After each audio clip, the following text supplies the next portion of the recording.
اللہ تعالیٰ فرماتے الحمدللہ الذی، اللہ نے اپنی تعریف سے سورت کو شروع کیا. تمام تعریفیں اس اللہ کے لیے ہیں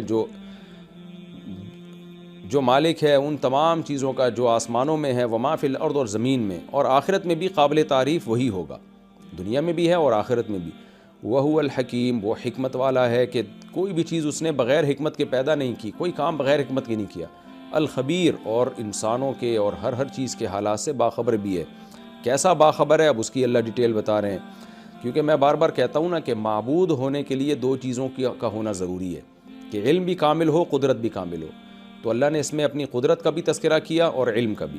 اب علم کتنا کامل ہے، یعلم ما یلج فی الارض، جو زمین میں داخل ہو رہی ہے جو چیزیں، وہ ان تمام چیزوں کو جانتا ہے. وما یخرج منہا، اور جو کچھ زمین سے نکل رہا ہے، کتنے نباتات ہیں جو زمین سے نکلتے ہیں دن رات، اربوں کھربوں ہیں، سب کچھ جانتا ہے. وما ینزل من السماء، اور جو آسمان سے نازل ہوتا ہے پانی.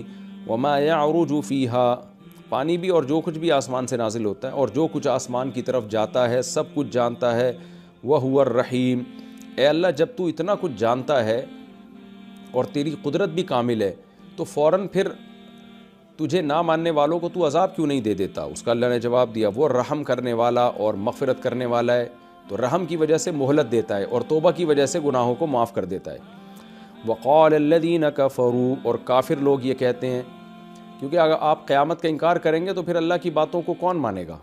جب حساب و کتاب کا خوف ہی نہیں ہوگا. تو اللہ اب کافروں کی شکایت بیان کر رہے ہیں. کافروں سے جو شکایت ہے وہ کہتے ہیں لا تاتین الساعہ، قیامت ہم پہ نہیں آئے گی. کیوں نہیں آئے گی؟ اس کا اگلی آیات میں تذکرہ کیا کہ بھئی ایسا کیسے ہو سکتا ہے، ہم مٹی ہو گئے تو دوبارہ زندہ ہوں گے. قل، اے نبی آپ ان سے کہہ دیجئے بلا، کیوں نہیں آئے گی بھئی، وربی، میرے رب کی قسم، لتأتینکم، ضرور بضرور تم پر قیامت آئے گی. عالم الغیب، وہ غیب کا علم رکھتا ہے، تمہارے پاس علم نہیں ہے. تم فیوچر کا دعویٰ کیسے کر سکتے ہو کہ نہیں آئے گی؟ علم تمہارے پاس تھوڑی ہے فیوچر کا، اللہ کے پاس ہے. تو وہ اللہ وحی کے ذریعے بتا رہا ہے کہ لازمی آئے گی، اور اس کا علم کامل ہے، لہذا اس کی بات مان لو کہ قیامت آئے گی. اس کا علم کتنا کامل ہے، لا یعزب عنہ مثقال ذرۃ فی السماوات، آسمانوں میں ذرے کے برابر بھی کوئی ایسی چیز نہیں ہے جو اس سے غائب ہو. ولا فی الارض، اور نہ زمین میں. ولا اصغر من ذلک، اور نہ کوئی ذرے سے چھوٹی کوئی چیز اور نہ بڑی. الا فی کتاب مبین، مگر یہ کہ یہ تمام کی تمام چیزیں کتاب مبین میں ہیں. اب آئے گی کیوں قیامت؟ بھئی اس میں حکمت کیا ہے؟ اللہ نے اس صورت کے شروع میں دعویٰ کیا کہ وہ حکمت والا ہے.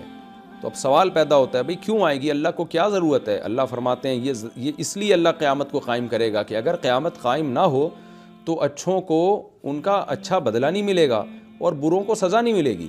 تو یہ کیسے ہو سکتا ہے کہ اللہ نے انسان کو ذہین بنایا اور اس کو ایسی لاوارث چھوڑ دیا کہ جو چاہے کرتے پھرو؟ اس دنیا میں ایسے لوگ بھی ہیں جنہوں نے ہزاروں لاکھوں انسانوں کا قتل کیا، ظلم کرتے رہے، ماؤں کے قتل کیے، باپوں کے قتل کیے، وراثتیں کھا گئے وہ.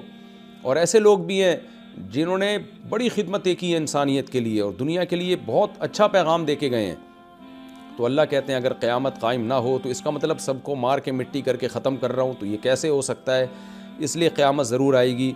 اور اس کی حکمت کیا ہے؟ اس لیے آئے گی لیجزی الذین آمنوا، تاکہ ان لوگوں کو بدلہ دے جو اللہ کی باتوں پر ایمان لے کر آئے. اللہ کے کہنے سے انہوں نے مان لیا کہ قیامت آئے گی اور پھر اپنے اعمال کو درست کر دیا. وعملوا الصالحات، اور پھر اپنے اعمال کو درست کر دیا. تو پھر ان کو کیا ملے گا اجر؟